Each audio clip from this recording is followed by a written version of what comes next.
Good evening, viewers. So once again, I welcome you all to the second session of this telecom session of School of Social Sciences. After giving a brief outline about the program of BLIS, we thought of having a topic on types of libraries and their functions, which is very basic. Everyone should know. So keeping those things in mind, we have chosen this topic for the second session's discussion. Before starting the topic, let us start with a small definition which is widely accepted. It is very simple definition also. What is a library? The library means it is a place where the information is collected, stored, processed and made them available to the users for an effective use. So library means it is for the service to the users. It involves acquisition of documents and storing them, processing and making them available for the users for an effective use. So it is the duty of the librarians to know the library's activities and what are libraries, then what are the types of libraries that are available in the country and what services they are performing and how it differs from library to library. Those things are very important to know right now. So the types of libraries may be categorized into four kinds, like national libraries, academic libraries, public libraries and special libraries. These four are the broad categories of libraries in general. Now let us discuss about each and every one in a greater detail. Now let us take the National Library. What it means? National Library means the library which serves for the nation is called National Library. The Harrod's Librarian's Glossary and Reference Book, which was published in 1987, has defined the National Library as it is a library maintained out of government funds. It is serving the nation as a whole. The books available in such libraries are for reference only. These books cannot be lent out. So it is only for the reference. Users have to come to the library and refer to the material within the library itself. These are usually copyright libraries. The documents which are available with these libraries cannot be photocopied, and something can be done, but it cannot be fully photocopied. The main function of this library is to collect and preserve for posterity the books, periodicals, newspapers and other documents published in the country. So these are the main functions of this particular library. Every publisher has to deposit 2 copies of the publications whatever they make to the national libraries for their posterity on free of cost. So this is the general rule. Then what are the main objectives of this national library? The main objectives are to provide leadership among the nation's libraries. Secondly, to serve as a permanent depository for all publications issued in the country. As I said, all the publications made in the country have to be deposited in that particular library for future use, and that will be kept within the library for reference only. Anybody can go and see at one place whatever they want the document. Then to acquire the types of material, to provide bibliographical services, especially for the researchers and scientists. These bibliographical services have to be provided to offer them material which they want in time. Then to serve as a coordinating center for cooperative activities, to provide service to the government also. And based on the objectives, this library has to perform some functions. Those functions include to acquire and maintain documents about the country or its people or activities published outside the country. Besides the materials that are received from the publishers or any other agency, this library has to acquire some publications which are published from outside the country also. So that is the first and foremost function. Secondly, to collect and preserve select manuscripts and such other archival records of national relevance and importance. Then to collect and preserve specialized materials like books for the blind, dramatic compositions, engravings, medals, music compositions, etc. So these are the special materials that library should have a provision for the specialized people also who are not able to access to the libraries. They should be offered some such services in this library, and this library is doing also. This is also one of the main functions. Then to serve as a central and comprehensive collection of national output acquired through legal deposits, gifts or exchange. Whatever is published in the country, it is a rule that the publication has to reach the national library also. Ultimately, that particular library is able to keep all the records which are published in the country, and the user or users are able to get the material what they want. If they are not able to get at their convenient places, they can simply go to the national libraries and get the material from their depositories. Then to disseminate catalogs in printed, microforms and machine readable forms. This is also very important function, that whatever the resources that they have to prepare catalogs for that. It can be in any of the forms like print, microforms or any other machine readable forms. It has to be disseminated to other libraries, being the central agency. It has to be the catalogs that the National Library prepares have to be disseminated to other libraries also for their reference. Then to provide compilation of retrospective or current bibliographies on various subjects in anticipation of or on request. In the case of subject-wise bibliographies, it will help the researchers doing research in various fields. That will help the learners to know what a particular subject has, the collections in that particular library, for which the National Library has to perform this function, that is compiling of retrospective or current bibliographies on various subjects, which will help the learners according to their subject. Then to provide index to currently published journals, literature appearing in research or scholarly periodicals. This is also very important function like abstracting and indexing. They have to pick out the articles from different journals of various subjects. Then it has to be abstracted and indexed for easy reference to the researchers, particularly scientists.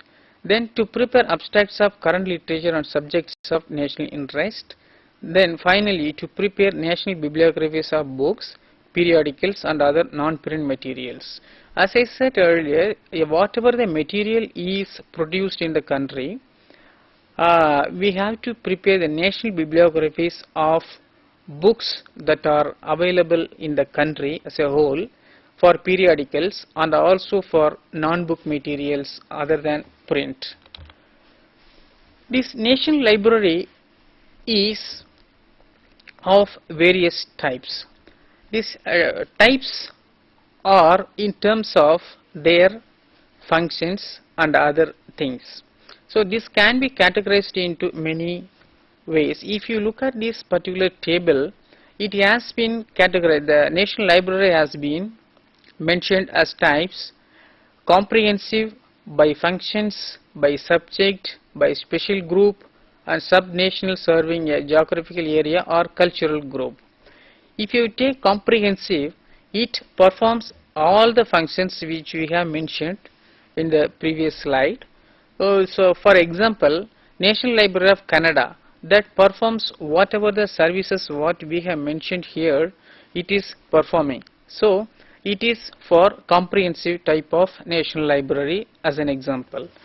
If you take by functions, lending is one of the functions performed by National Library. If you take as an example, this British Library Lending Division can be the best example of this type of National Library.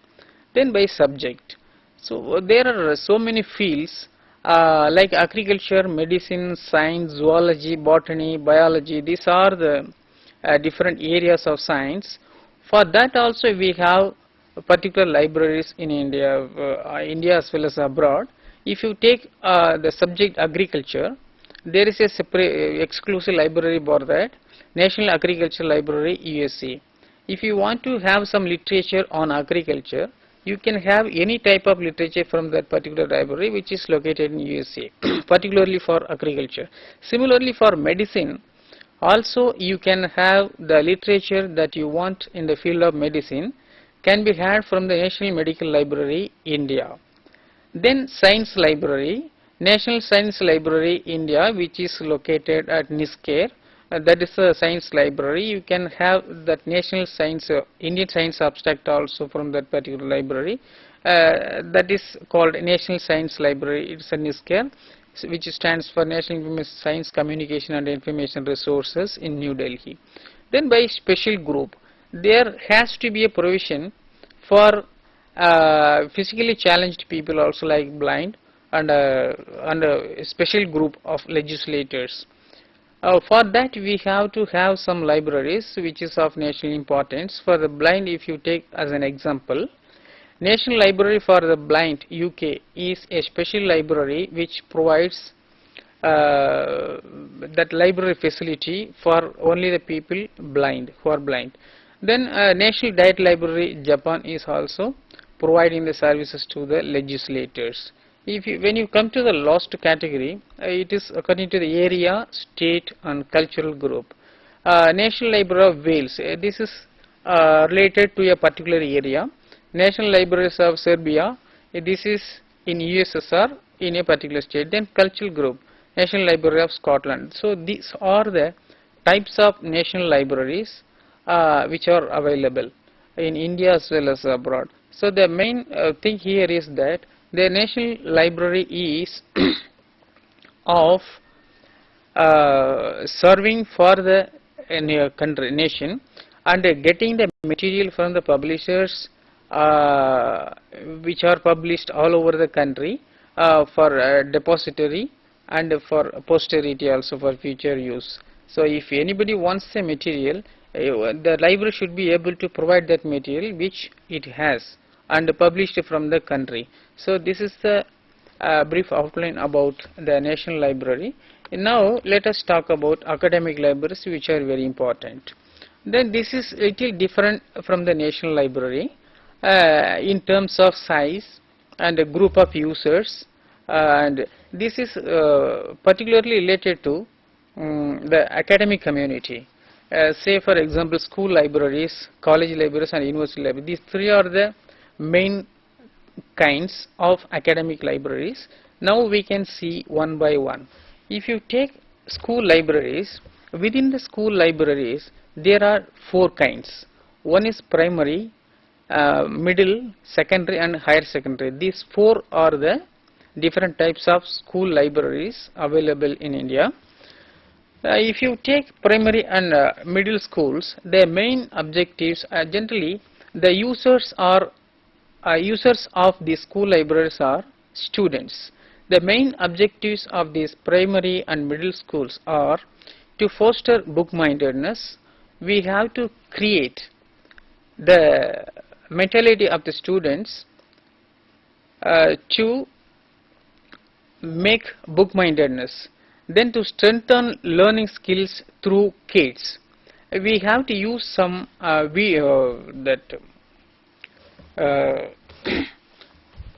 uh, some kits like audio video cassettes, some are films, microfilms, microforms. These things can be used as audio visual kits to strengthen their learning skills, which will be motivating ultimately their reading habit. Then to create a love for books and other learning resources. Finally, to inculcate the habit of reading in a slow but deliberate process. These processes slowly strengthen and create the reading habit of children in the primary and middle schools. Then if you take the collections of the school libraries, it is different from college and university libraries. So the collections that are included in this primary and middle school libraries include picture books depicting acts and deeds of valor and adventure, patriotism, service to fellow persons and other similar themes. Since they are children, their attitude will be definitely different. Instead of just feeding them through books and reading text, we have to show them visually something which will attract them to learn things faster, for which we have to have some books like picture books, this patriotism, service to fellow person and so on. Then biographies of great men and women. So this ultimately helps the children to know about the people what they have achieved earlier, which will help them ultimately what they can also learn and from the experiences of the great men and women, and they will also try to identify some role models so that they can become in future and they can adapt the attitudes and performances made by the people who have already done. Then books of travel and humor, the folk tales, stories from the Panchtantra, Arabian Nights, etc. Then stories of animals and birds, popular games and sports, cultural heritage. Then reference books like children's encyclopedia, illustrated dictionaries, etc. Children's magazines also like Children's World, Tinkle, etc. should be made available in these collections. Then audiovisual aids. I just now said about this thing. For children, they are more attracted by videos and other things to just educate them. That can be used as a media. So here, motion films, animated films, tape slides, video cassettes should also be part of the collections of the school libraries. Then models, charts, maps, globes, pictures, photographs, toys, etc. are also included in this collection.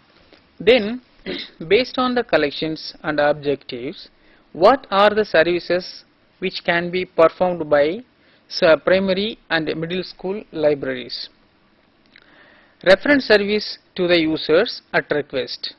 Then storytelling hours, display of press and other clippings, film shows, video shows both for entertainment and learning on various themes, book displays and exhibitions on important occasions. This reference service is very important, as I said earlier, that has to be provided. The storytelling helps the children to learn many things practically from the people who are telling the story to the students. So it won't be boring also, they can also learn interestingly. Then display of press and other clippings, that also helps them to capture some ideas from the pictures.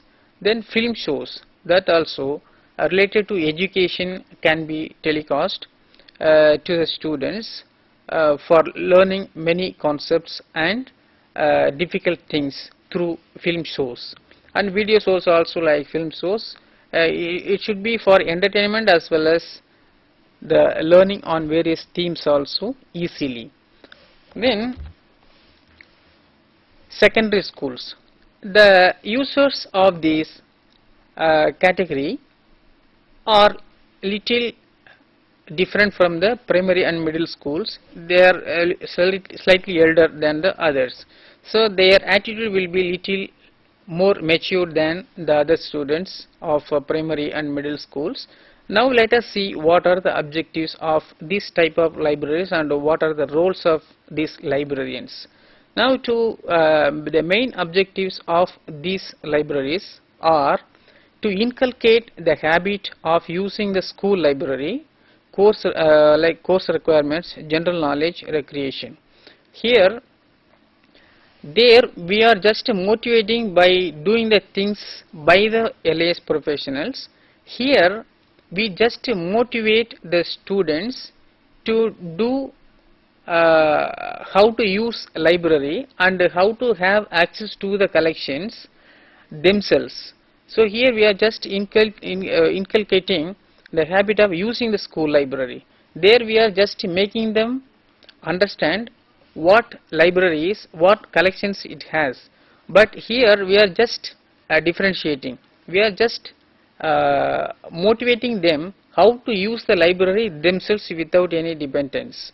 So the second objective is to develop learning skills for collecting information on any topic, consulting reference books and other material.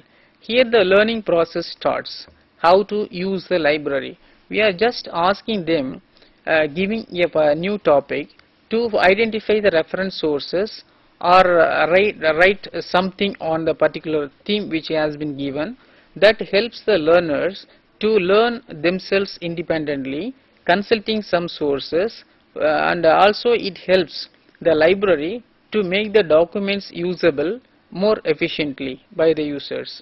And finally, to provide opportunities to the students to visit other academic, special and public libraries.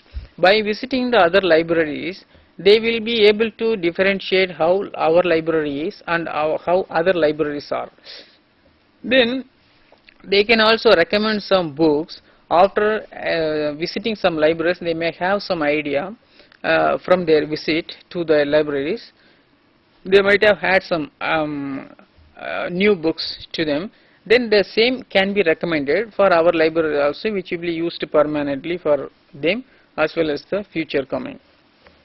So then collections. With regard to the collections of secondary school libraries, it includes textbooks, both prescribed and others on all subjects.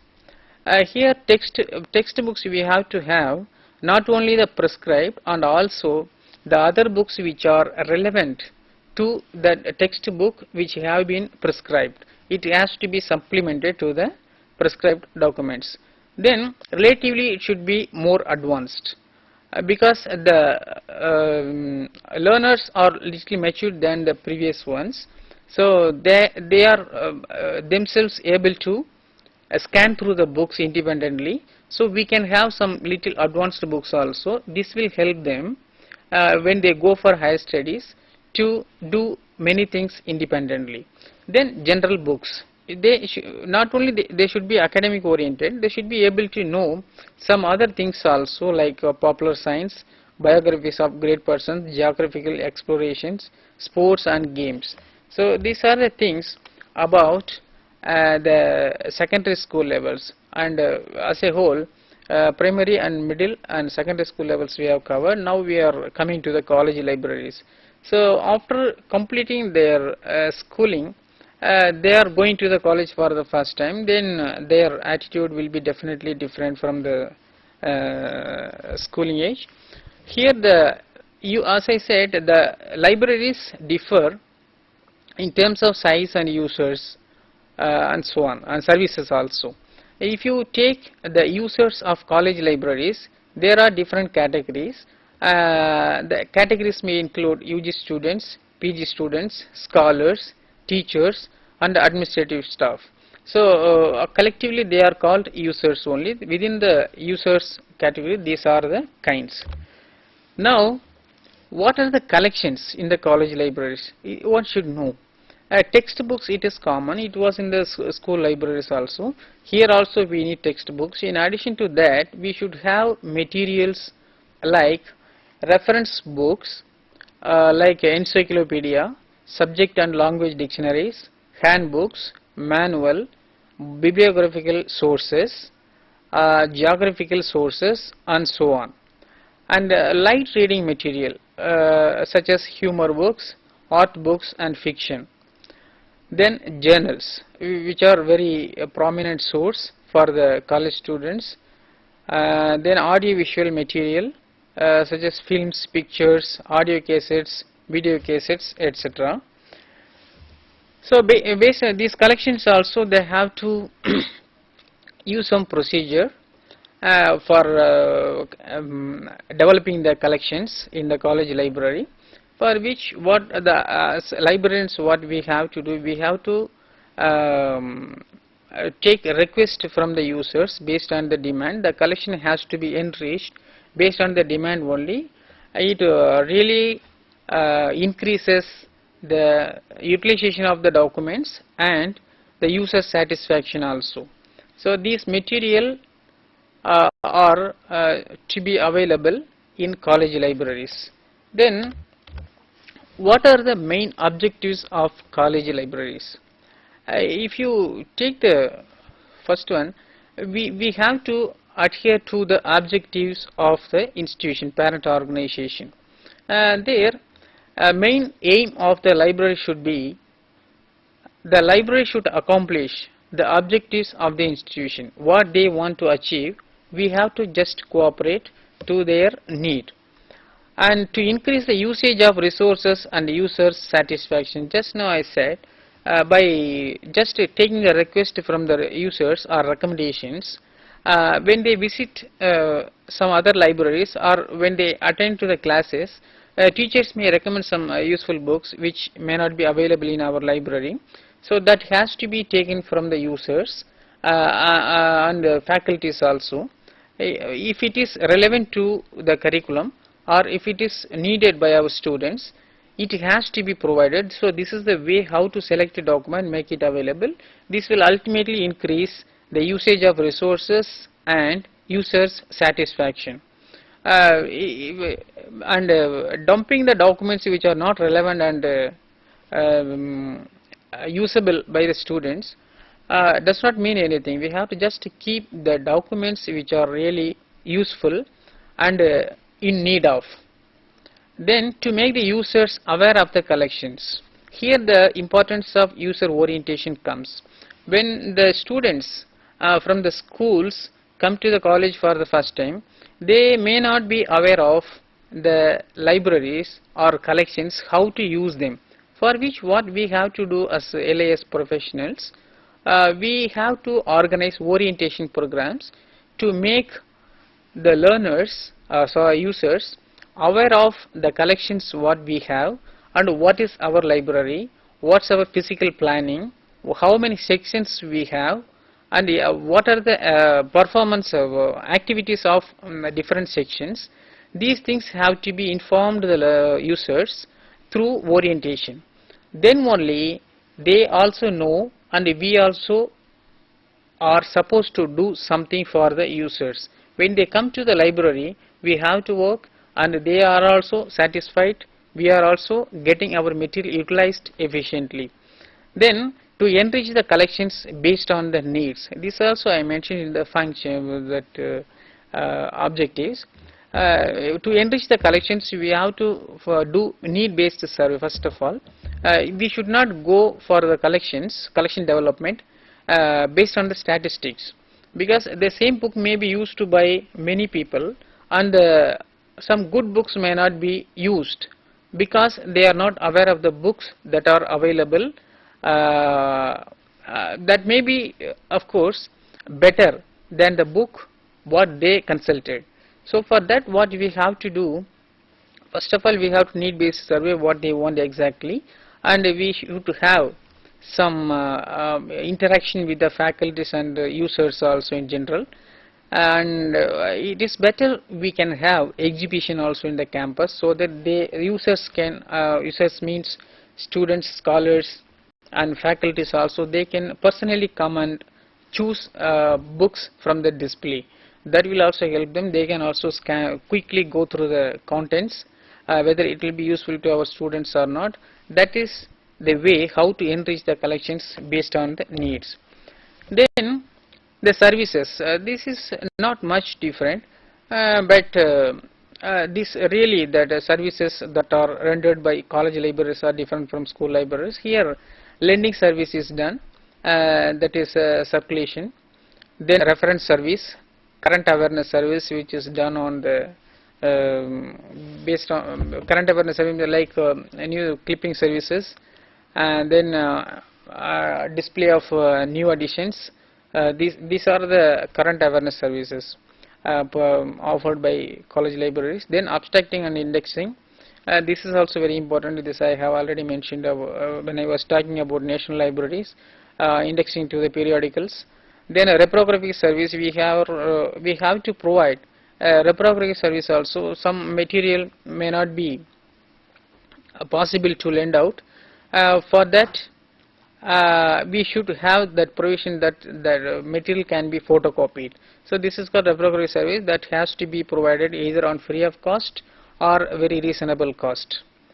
Then exhibition and special display, this is also one of the important services to enrich the collections. Then assistance in the use of library. When we conduct orientation programs, since they are coming from different locations, the people from rural areas may not be able to understand what is library, what are the different sections, what we teach them. Under these circumstances, when they come to the library, they may look like a stranger. So what we have to do, we should not simply ignore them. We have to just ask them to come to the library, and we have to introduce them every section of the library and how to use them effectively. That also we have to do. It is our pleasant duty. We are supposed to do that. So assisting the users is a main function in the library. This increases the usage of our documents ultimately. Then university libraries. As I said, this is also different from college library, but only thing is users and to some extent services are different. Here students at different levels, UG, PG, then teachers of different levels and different subjects, research students and scholars, postdoctoral research scholars, professors and experts, members of academic and executive bodies, and institutional members. So these are the important categories of users that are available with university libraries. When you talk of the functions of university libraries, collection development is the main function, then collection maintenance, stock verification, providing a variety of services. This collection development includes, actually this is related to the acquisition department. As I said, university library has different sections and areas. Acquisition section is one of the areas that deals with the collection development and collection maintenance also. Stock verification is also done, and self rectification. These are the routines done by university librarians. Then providing a variety of services, this is not much different from the college libraries. So what I have listed for college libraries may be applicable to the university libraries also. This will be slightly different from what college libraries render.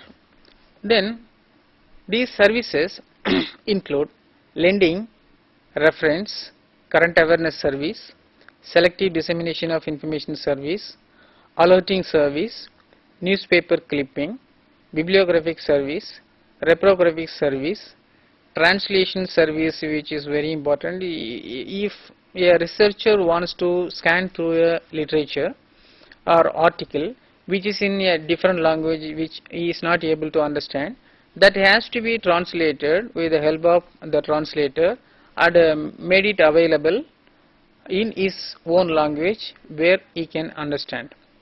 Then document delivery service, user education, user oriented seminars, workshops, etc. Then these are the academic libraries which we were talking about. Then public libraries, that is really a library where anybody can have access to that irrespective of sex, age, creed, color and so on. So these libraries are meant for the people, of the people and by the people. So this is only for the public, anybody can have access to this. This is the temple of learning. The learning process starts from there itself. For that UNESCO has defined the public libraries as, these are called UNESCO's manifesto. The definition can be a public library which, being the local gateway to knowledge, provides a basic condition for lifelong learning, independent decision making and cultural development of the individual and social groups. It is a living force for education, culture and information, an essential agent for the fostering of peace and spiritual welfare through the minds of men and women. Thirdly, the local center of information, making all kinds of knowledge and information readily and freely available to its users.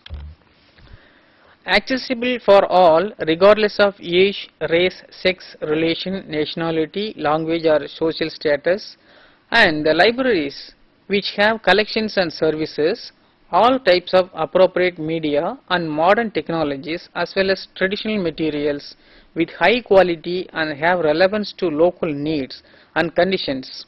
Material must reflect current trends and the evolution of society as well as the memory of human endeavor and imagination. So this public library deals with the information which is required for the local people to increase the culture and reading habit, providing materials and making awareness. So these are the things that the public library does. When you talk of the services of public libraries, it does the following functions. It creates and strengthens the reading skills and habits in children from an early age. It supports both individual and self-conducted education. It provides opportunities for personal creative development. It also stimulates the imagination and creativity of children and young people. Promotes awareness of cultural heritage, appreciation of the arts, scientific achievements and innovation. It provides access to cultural expressions of all performing arts.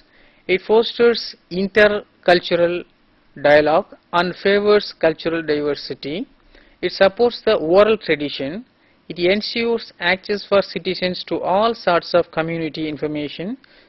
It provides adequate information services to local enterprises, associations and interest groups, and it facilitates the development of information and computer literacy skills. So if you talk of the functions of public libraries, it is a center for information, then center for self-education, a center for culture, a center for local cultural material, development of democratic spirit and impartial service agency. So this is the summary of what we have mentioned above about the public libraries. Now let us talk about special libraries.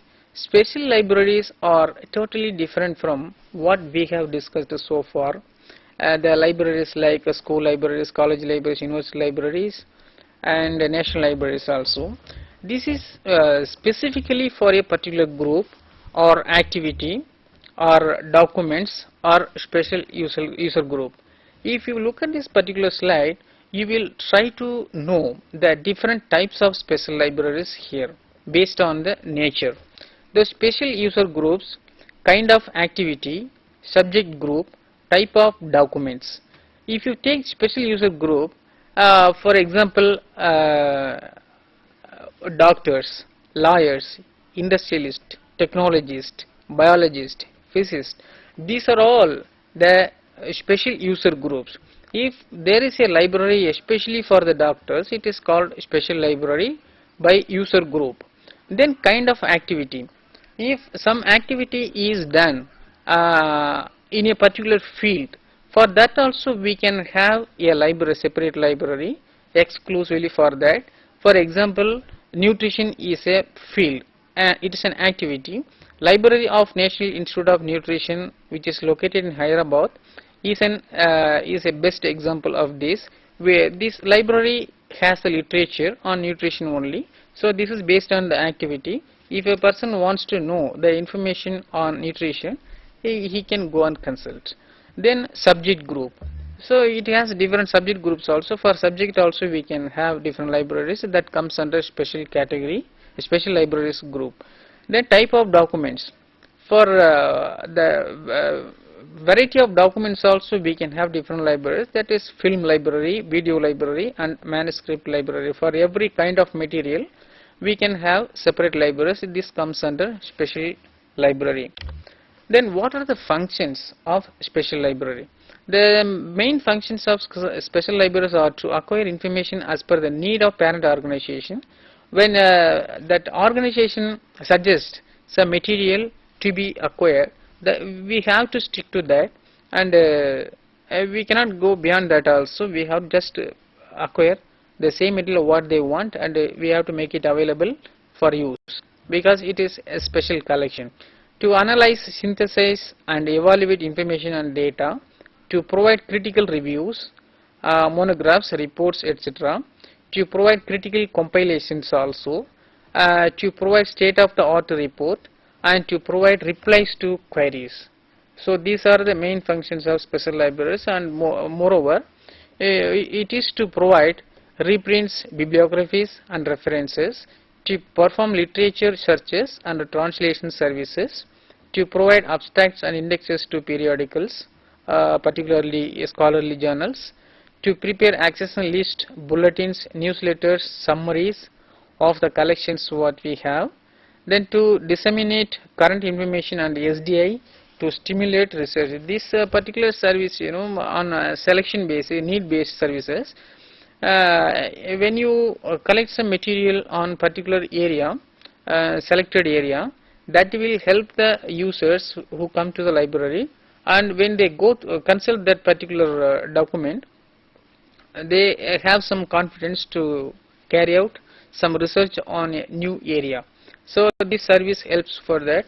So these are the things. To sum up,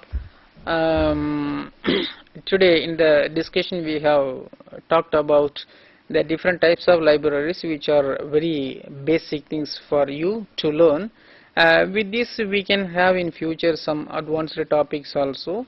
We thought of, after that introduction to that program, to have only this topic, which will really help you to know what is library. We started with the start of what's library, then what are the types of libraries and their functions, then the types included national, academic libraries, special libraries and public libraries also. So these are the different categories of libraries and their services.